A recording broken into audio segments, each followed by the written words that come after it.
Goeiemiddag Project Dome Growers, hier by die groot aquaponic systeem.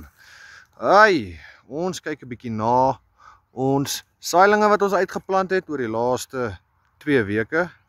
Ja, hierdie is 2 weke se plantjies.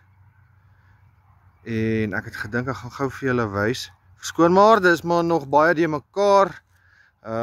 Die raft sal meer in plek begin skuif, soos wat ons hom nou voller kry en alles op hulle plek kry. So ek het gedink ek wil gou vandag 'n bietjie vir julle wys hoe begin die wortels lyk.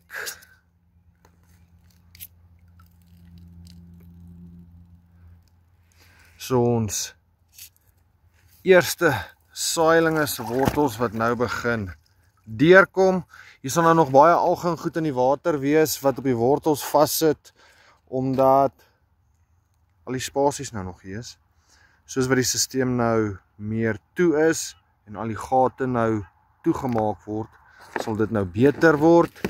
Hierso is ons Rosa, die wat nou al meer as een keer gekyk het en ons al 'n bietjie volg, sal nou al weet ek groei nou al baie lank die Rosa. En hulle wortels begin nou nogal mooi deurkom. Hulle is nou so 'n bietjie meer as 'n week en 'n half in die stelsel. En hulle wortels begin nou deurkom. Ja, kerels, aquaponics in die winter. Ons water is in die middag so 14 grade, in die oggend as ek hier by hom uitkom, dan is hy so 12 grade, ons het hom nou al af 11 toe gehad, 10.5.